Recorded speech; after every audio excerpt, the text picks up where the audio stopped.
Have you ever told yourself, I just want life to be a little easier, and then watched it somehow become more chaotic, more exhausting, more suffocating than before?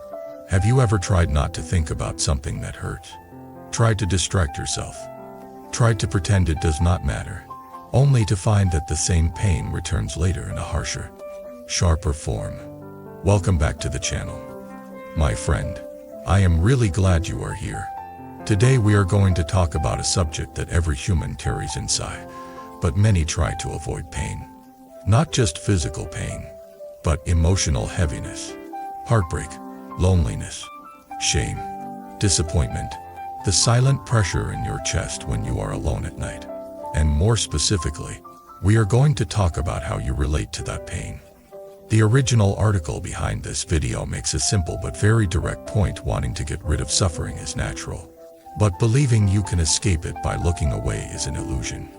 What truly exhausts you is often not the pain itself, but the constant effort to run from it, cover it, suppress it, or deny it. People who seem genuinely relaxed, light, and free are not those who never hurt. They are those who have learned a different way to stand in front of their pain. In this long conversation, I want to sit with you like an old friend and walk through a few key ideas using stories, gentle questions, and practical insight.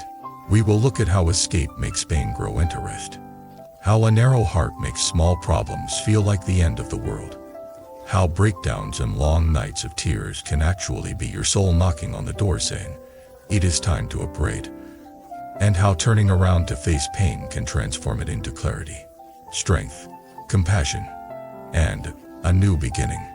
You do not need to take notes. Just bring your own life into this. As I speak, let your memories, your struggles, your secret thoughts arise. You can quietly compare what I say with the script of your own experience. Let us start with something you probably know very well: everyday escape.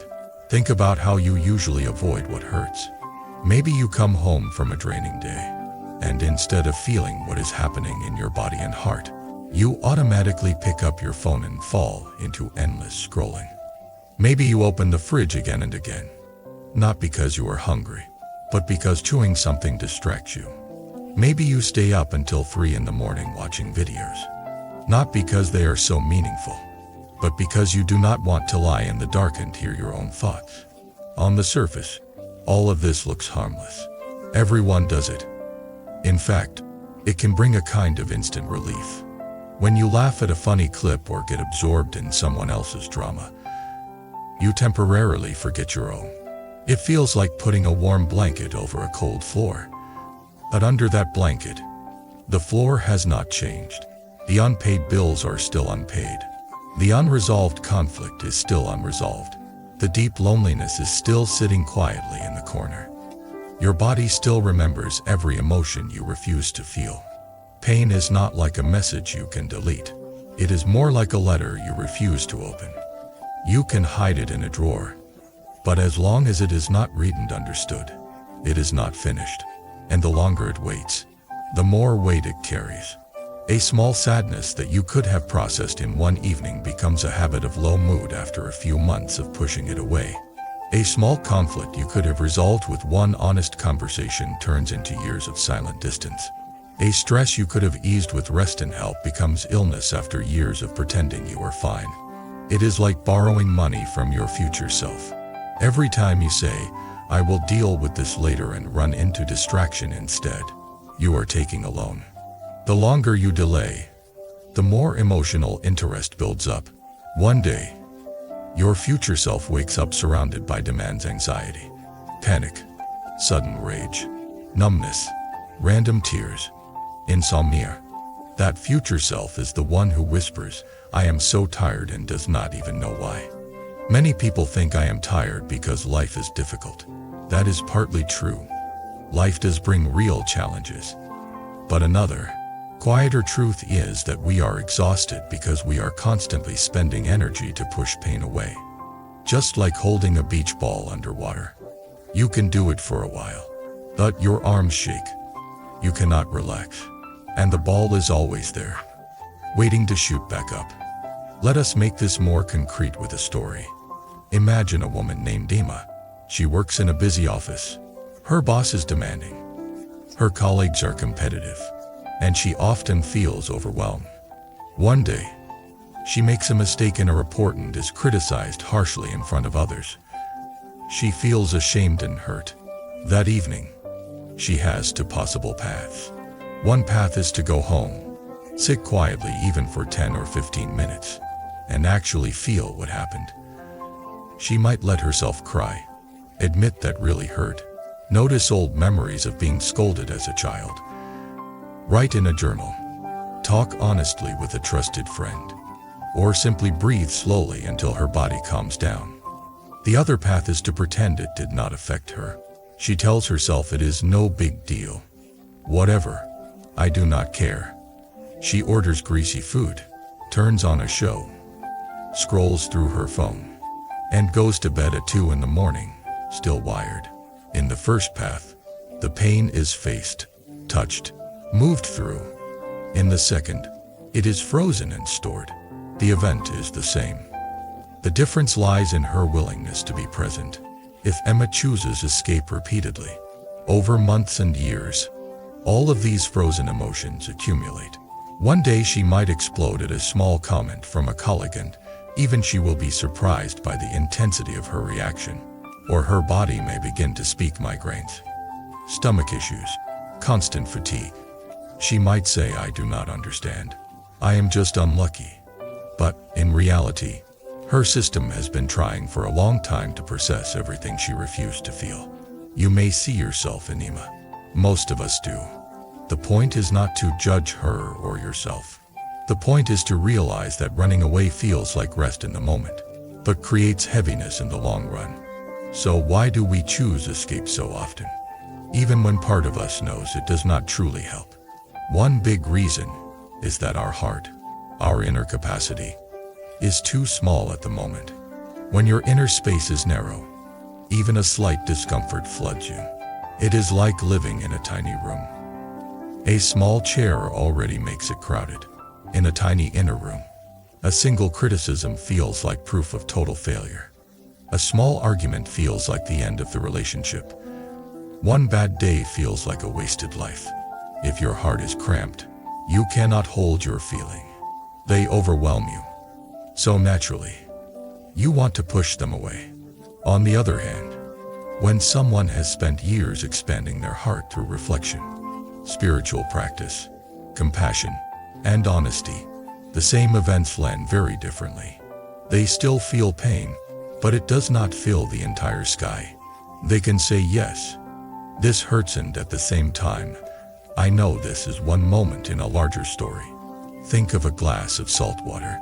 If you put a spoonful of salt in a small glass and drink it, it tastes extremely bitter. If you put the same spoonful in a large lake, you cannot taste it at all. The salt is there, but the water is vast. Your heart can be like that. If your capacity is small, your pain dominates the taste of your whole existence. As your capacity grows, the same amount of pain is still present, but it is held in a larger awareness. It does not define you completely. How do people expand this inner space? Not by pretending everything is fine, and not by toughening up in a cold way. It grows slowly each time you allow yourself to stay with a difficult feeling without immediately reacting. Each time you practice forgiveness when you could hold a grudge. Each time you simply breathe instead of exploding. It grows each time you genuinely feel compassion for someone else's struggle, because seeing that others also hurts often your obsession with your own pain. Spiritual traditions often say that suffering can become a doorway to awakening. That sounds poetic, but what does it mean practically? It means that your moments of deepest discomfort are often invitations to widen your heart beyond its current limits. When you break down and cry because you feel rejected, you are standing at a threshold. You can let that rejection harden you into bitterness, or you can let it tenderize you into someone who understands how painful it is to feel unwanted, and therefore treats others with extra care. When you face sickness, you can curse your body and fight reality for every inch. Or you can move into a deeper respect for the fragility of life. a deeper gratitude for simple moments, and a stronger empathy for those who suffer chronic illness. When a dream collapses, you can decide that life is meaningless, or you can listen for the deeper lesson inside the collapse. Maybe it is asking you to examine what you were really chasing, or to discover strengths you ignored, or to build a foundation that is more genuine. Every time you choose the second option, your heart becomes more spacious. The same amount of pain is held with greater wisdom. There is another important point. The original text emphasizes what truly drains you is often not the pain itself, but the constant war you wage against reality. Look at how much energy goes into inner resistance. Something happens that you do not like. Immediately your mind begins its work. This should not be happening. Why is this happening to me? It is not fair. I cannot accept this. I refuse. You clench on the inside. You replay the situation again and again. Argue with it in your head. Imagine alternative outcome. Punish yourself. Punish others. Days pass, and the event itself is already over. But your war with it continues. This inner argument might give you a feeling of control, but it is actually a form of bondage. You are chained to what hurt you because you cannot let it change shape inside you. Acceptance is often misunderstood as weakness or passivity. People think if I accept it, it means I agree with it, or that I give up. But real acceptance is simply saying this has already happened. This is the reality right now. I may not like it, but fighting the fact that it exists only multiplies my suffering. From this starting point, what is the wisest thing I can do? Notice the difference in energy between these two inner sentences. This should not have happened. This has happened. It hurts. Now what is needed? The first freezes you. The second opens a small path. If someone betrayed you, acceptance does not mean pretending it was okay. It means acknowledging fully, I feel deeply hurt. I did not deserve this. And yet this is now part of my story. How do I protect myself? Learn and move forward without letting this turn my heart into stone. If you are sick, acceptance does not mean giving up on treatment. It means admitting my body is struggling. I cannot live as if I were invincible anymore. How do I care for myself? Seek help and adjust my life. Resisting reality is like trying to hold back the ocean with your hands. Acceptance is learning to work with the tide. The water is still powerful, but you stop exhausting yourself in a hopeless battle. Now, let us address a very human fear, the fear that if you allow yourself to really feel pain, it will swallow you and never let you go. That fear is why many people keep pain at the edge of awareness. They are afraid that if they start crying, they will never stop. If they admit I am lonely, the loneliness will widen into infinity. If they look at their grief, it will crush them. But look at your actual experience. Most intense emotion, when truly allowed and held with kindness, move through the body like a wave. They rise, peak, and fall. What keeps them stuck is not feeling them, but constantly tightening around them or telling yourself stories about them. If you can feel sadness as sensation in the body, as heaviness, as tightness in the chest, as a desire to curl up, without adding this sadness means my life is over. I am unlovable. I will always be alone. Then it becomes a natural response to loss, not a permanent prison. When you are present with your pain in this way, something else begins to appear underneath, a quiet awareness that is simply watching. You may be crying, but some part of you notices you are crying. You may feel shame, but some part of you sees that shame is an experience passing through. That witnessing awareness is like the sky, and your emotions are like weather. Storms can be violent, but the sky itself is never broken. Many spiritual teachings talk about your true nature, your basic awareness, as already clear and pure. Even if your thoughts and emotions are chaotic, they invite you to slowly shift your identification from I am my pain to I am the one who is aware of this pain. This shift does not immediately make pain pleasant, but it gives you space. Space brings choice. When there is space, you are not forced to react blindly. You can decide how to respond. Imagine someone insults you. Automatic pattern pain arises. Anger explodes. Words come out like knives. Later you may regret it. With practice, new pattern pain arises. You notice my chest is tight. My stomach is hot. I want to scream. You take a breath. You feel the urge to attack, but you do not immediately act on it. In that small pause, another option appears. Maybe you can say calmly, "Your words hurt me, but I do not want to fight. Let us talk later." Or if the person is unsafe, you can choose to walk away and protect yourself without matching their cruelty. This is not about becoming cold or emotionless. It is about becoming conscious. Consciousness is what transforms pain from a chain that drags you into a pit into a teacher that breaks open your old walls. Let me share another story to illustrate this. There was a man named Jordan. From the outside, his life looked stable. He had a decent job, a partner, a small apartment. But inside, he felt numb. He kept himself busy and distracted, avoiding any deep reflection.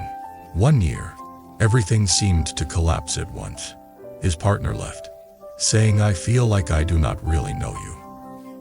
You are never really here with me." The company he worked for downsized. He lost his job. His father fell ill, stirring up old and resolved tension. At first, he responded as usual: distraction, denial, pretending he was fine. But the pressure kept building. He started waking up in the middle of the night with his heart racing. One evening, alone in his apartment, he suddenly began to sob uncontrollably. This breakdown could have been just another moment to escape. He could have drunk until he was numb, or buried himself in entertainment. Instead, something in him was too tired to run. He sat on the floor and let himself cry. All the feelings he had pushed away for years poured out: fear, anger, sadness, regret. When the storm quieted a little, he felt strangely empty but also lighter. In that emptiness, a simple realization appeared: I have been absent from my own life. I have been living like a ghost in my own house. Over the next months, he made a commitment to himself: no more running. He started therapy. He began a simple daily practice of sitting quietly and observing his thoughts. He read books about emotional healing and spiritual awakening. He apologized sincerely to people he had hurt by his distance. None of this erased his pain instantly. His father was still ill. His relationship was still over. His career had to be rebuilt. But his relationship with all of it changed.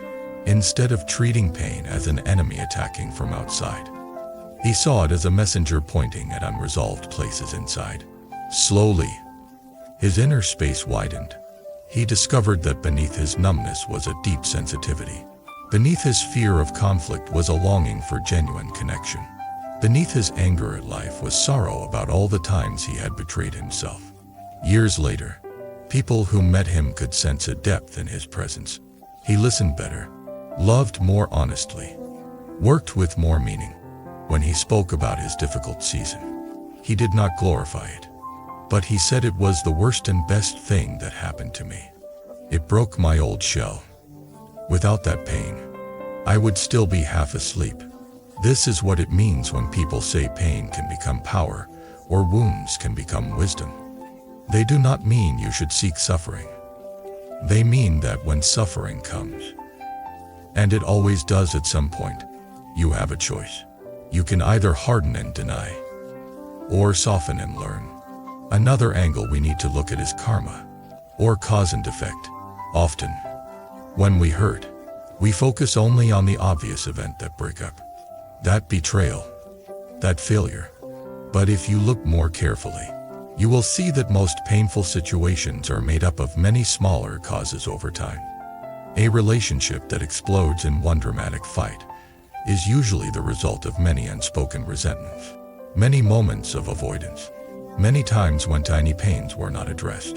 A health crisis often follows years of ignoring the body's signals, pushing beyond limits, feeding unhealthy habits. When you refuse to feel small pains, you often create big pains later. This is also cause and effect. The good news is that the same law works in the other direction.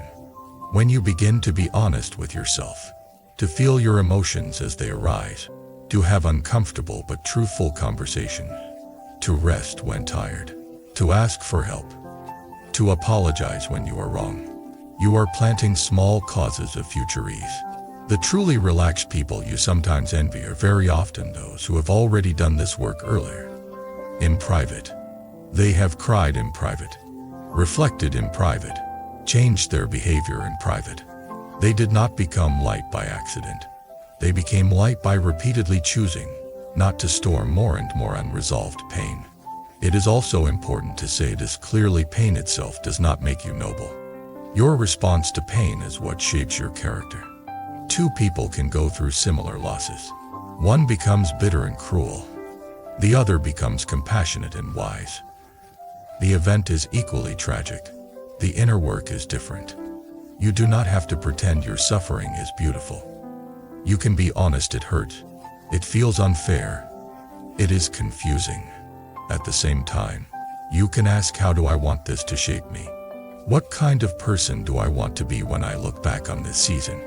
You might realize that you want to emerge more patient, more understanding, more grateful for small joys, more courageous in speaking your truth, more gentle with others.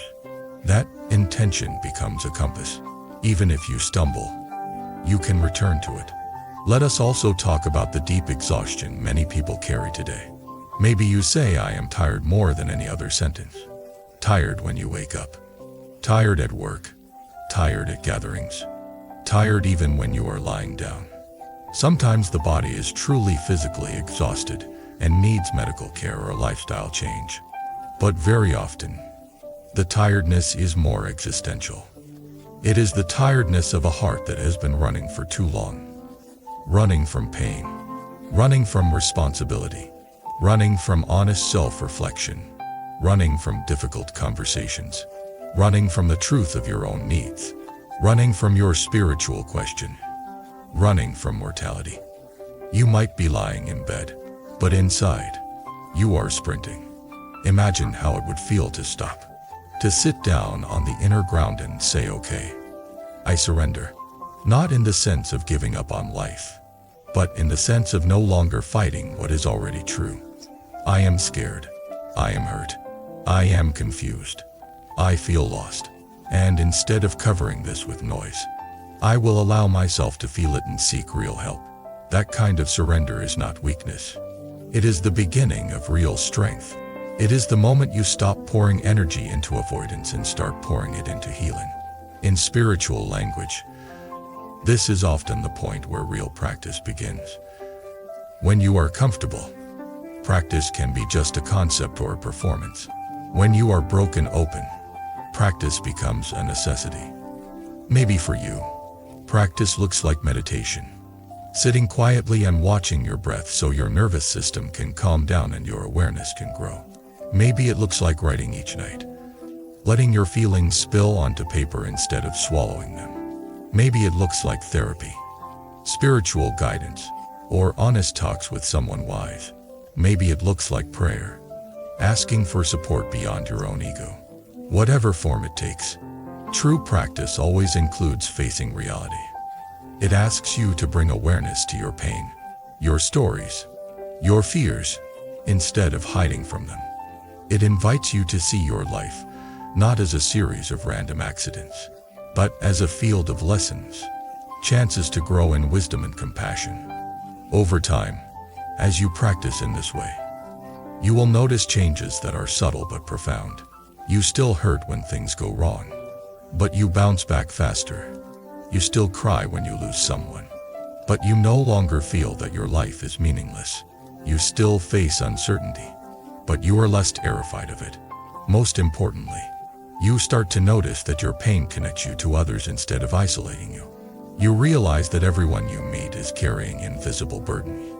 Your own journey through darkness makes you more patient with others' struggles. You become less judgmental, more kind.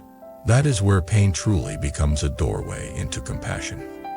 You begin to see that your suffering was not pointless if it broke your heart open to the suffering of others. Now, Let us turn the light gently back toward your own story. Think of a pain you have been avoiding recently. It might be old or new. Maybe it is a relationship issue you do not want to face, a work situation that feels wrong, a health concern you keep pushing aside, a grief you never fully allowed yourself to feel. Notice your automatic escape routes. Do you run into business, into entertainment, into food, into social media, into daydreaming? Again, there is no need to judge. Just see it clearly. Then imagine another possibility. Imagine spending even 10 minutes a day doing something different. Turning off all devices, sitting in a quiet place, putting your hand on your chest or belly, and simply asking yourself what is actually here inside me right now. You might feel waves of emotion. You might feel nothing at first, just numbness. You might feel restlessness and a strong urge to get up and distract yourself. All of that is normal. The key is to stay just a little longer than you want to run. You can breathe in and say internally, I see my pain. Breathe out and say, I am here with you. You may also find it helpful to write. Write without editing, without worrying about grammar. Let your inner voice speak freely. Often, feelings that seemed huge become more manageable once they are on paper. You can see them as words, not as an endless fog. If you feel overwhelmed, reaching out for help is not weakness. Talking to a trusted friend, therapist, or spiritual mentor can provide support and perspective. Sometimes just having another human witness your story reduces its weight. Pain grows in isolation. It softens in connection. As you continue this process over weeks and months, you will likely discover that pain has layers. The obvious layer might be I am angry at this person. But beneath it may be I am hurt because I felt invisible. And beneath it may be I have always felt not good enough. Seeing these deeper layers is not comfortable, but it is liberating. You can finally work with the real wound instead of fighting surface symptoms. You may also begin to notice moments when, in the middle of your struggle, you feel small flashes of clarity or gratitude. Maybe after a long cry, you step outside and the sky looks strangely beautiful. Maybe after admitting your fear to someone, you feel closer to them. Maybe after losing something, you discover a strength in yourself you never knew you had. These are small signs that pain is transforming, that it is no longer only a crushing weight but also a sculptor, shaping you into a truer version of yourself. Before we close, I want to share a more personal kind of reflection, one that I hope will resonate with you. There was a time in my own path when I genuinely believed that avoiding pain was the smartest way to live. I thought if I worked hard enough, kept myself busy enough, filled my life with enough activity and noise, pain would not find me. Or if it did, it would not stay long. Of course, life did not agree. Loss came. In different forms. Dreams failed. People left. Health wavered. And each time, my first reaction was to run. I would distract myself, throw myself into work, pretend I was fine. I was functioning. Inwardly, I was slowly drowning. Eventually, the cost became too high. My body began to protest. My mind became foggy.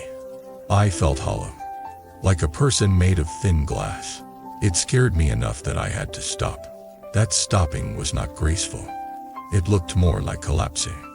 But from that collapse, a new phase began. I started to allow myself to feel. I cried over things that had happened years earlier. I admitted disappointments I had tried to bury. I let myself grieve the person I thought I would be by now. Along the way, I also met teachings that spoke about awareness, about the possibility of watching my thoughts and emotions instead of being swallowed by them. I practiced, clumsily at first, sitting with discomfort, breathing through it instead of jumping up. I made many mistakes, still do, but something fundamental has shifted. Now, when pain comes, my first impulse may still be to run, but another voice is present too. It says, stay a little. Listen, there is something to learn here. That voice has become a friend. If I had continued my old pattern of avoidance, I might still look fine on the outside, but I would be further and further away from my own heart.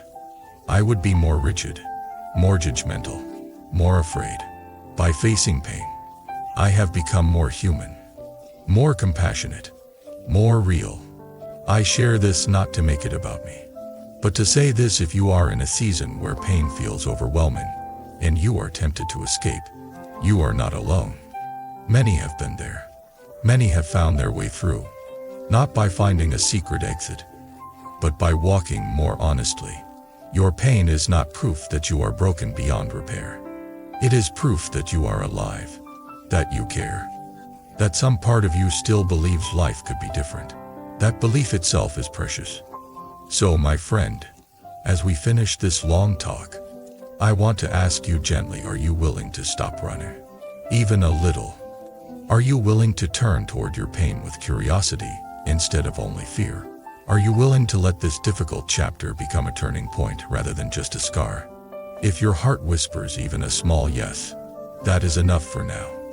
You do not need to have everything figured out. You just need to take the next honest step. If anything in this sharing touched you, if it reflected something you have experienced, I invite you to share your story in the comments.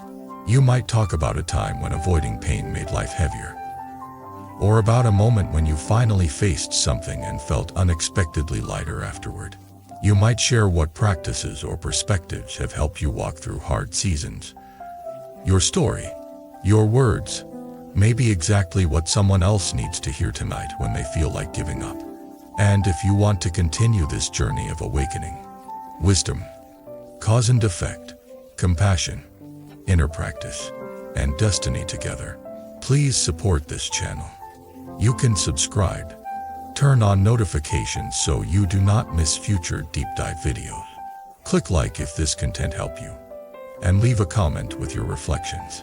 If you feel called and if it is within your means, you can also join as a channel member. That support helps us keep creating long, sincere, heart-based content in a world that often prefers quick distraction. Thank you for staying with me all the way to the end. May you find the courage to be gentle with your own pain, the strength to face what you once ran from, and the quiet joy that comes when you realize that true lightness is not the absence of suffering, but the presence of an awakened, compassionate heart. Life gets noisy. Work, stress, expectations. Sometimes we lose touch with the quiet part of ourselves. Bracelet isn't just an accessory. It's a small reminder that you deserve peace. You deserve moments of stillness. You deserve to hold on to your inner balance. If one of these bracelets speaks to your heart, you'll find the purchase link in the description below, and even more auctions available on our channel's shop page. Pick home the one that feels right.